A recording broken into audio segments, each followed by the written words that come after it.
yung tao, parang sila lumalapit, parang ganito, na yung ano, mali yung pagsuporta nila, hindi po yung pagsuporta na tungkol sa gawain. Yung napakamakamundot yung pagsuporta. Saka po yung malapit na wala sa akin yung ibang tao na kahit napapakayot na ako na mga nagkabasa po ako ng Bible na ganyan. Yung mga pizza ko po, na matagal ko na pong naging balik na alos, meron na po ako nila para yung mga ginagawa ng gusto ng magulang nila, maaari nila na ito na nila na yung mga ginagawa nila na minumura nila yung magulang nila, yung tinututukan ng ukilyo, yung ano, nasa labas ng gawain o nasa loob? nasa labas po. Ano po sila eh, yung ano po, dati pa po yun eh, pinamangod po sila sa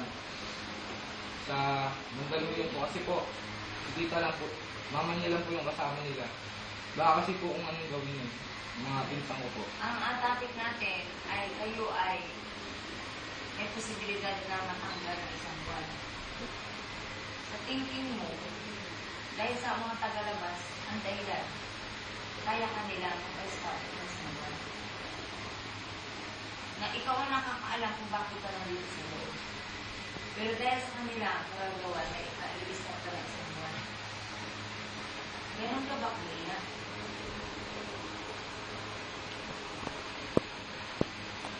Lord, sa lupa. Ganon ba?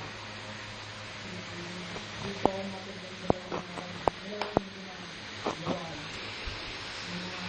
Gagawa ko na sila ng mga kasi.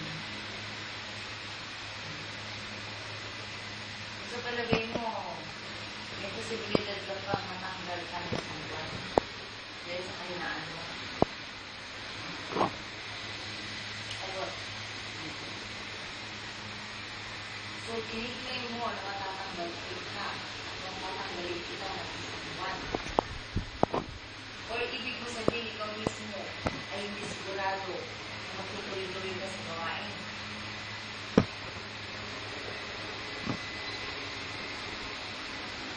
Ang dahilan mo ay ano?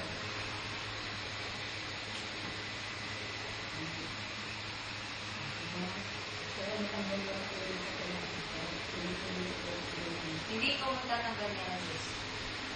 Amen.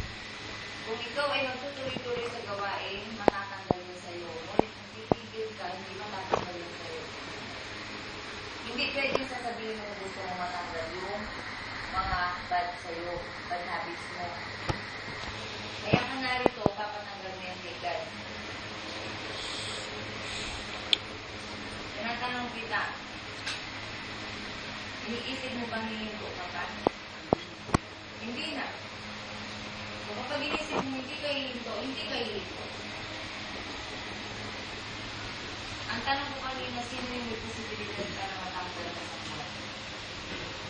Ano ngayon ang itinayo mo? May posibilidad na matanggal ka pa? Jefferson? Jeff ba o Jefferson? Jefferson. May posibilidad pa na matanggal ka pa ng isang buwan? Dahil sa mga inaano. Dahil kung a-attend ka at magmumukha ka sa sulok, walang improvement, wala ka nga matatanggal ka. Yan ang gusto ng kaaway, magmukmuk sa isang sulok ang tao. Hindi makihalubilo sa mga kapatid. Yan ang gusto ng kaaway. Itago mo yung mukha mo. Hanggat magkakasama ka. Ilahiyag mo yan, ilabas mo yung kasalanan mo at magpatuloy ka. Jefferson, magpatuloy ka? Kapag hindi ko matid ng isang araw na linggo nang walang mabisang dahilan, ako na masasabi sa ito dito rin naman. Nang walang mabisang dahilan, ang pag-absent ng linggo ay kailangan with valid reason. Hindi pwedeng ako ay naglaba, ako ay may pinuntahan. Pwede kang mag-absent kung ikaw ay Dala-dala na yung higaan mo. Hindi ka naman kapulakan. Pero kung masakit na ang ulo, masakit ang tiyan, hanapin mo ang pagaling. Amen.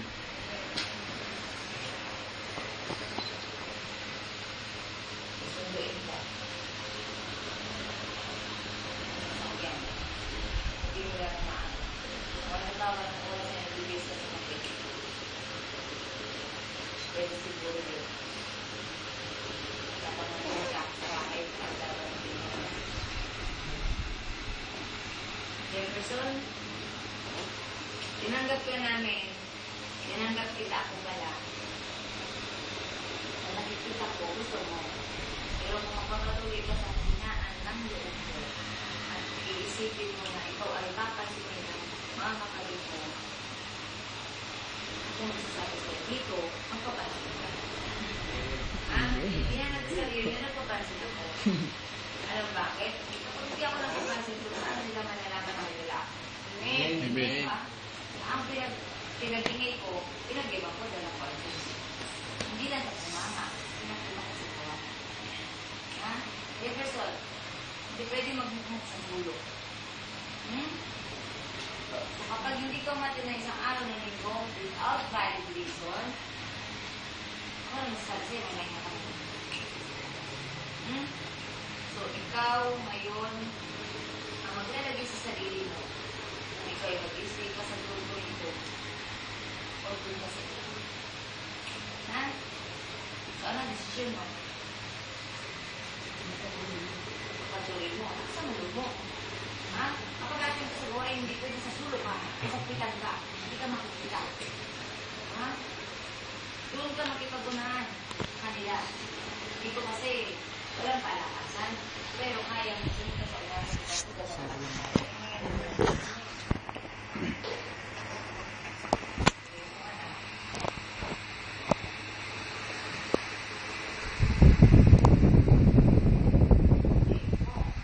Kapag hinarangan ka na si Bad ng tatay mo, sa lalaki.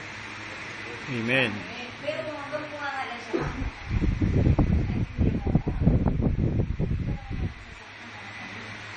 oras na saktan ka na, Amen.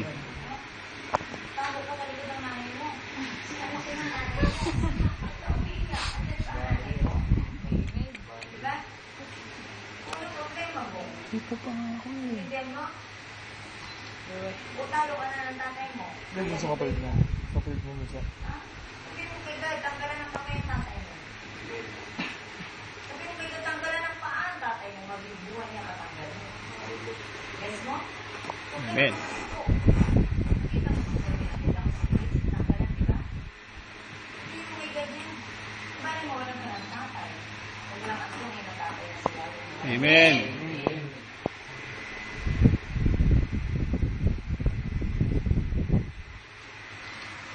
So yung 1 month na pakina, ingatan nyo. Hindi pwede sabi sa rin ng nandita.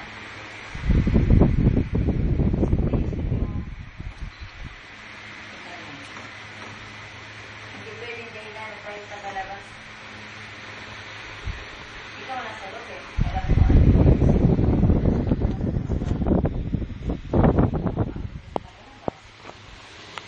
ha?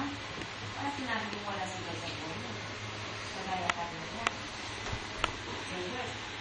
Mahina ka kaya huwag ka makigulo-gulo sa mga labas. Ano ka sila? Kasi sa'yo. Kasi marami sila. At sanay sila. Ikaw. Nasa loob ka mahina ka. Yung may lalabas. Bakit nakikisinggal ka sa kanila? Bakit nakikisala mo ako sa kanila? Hindi mo naman pala sa akin.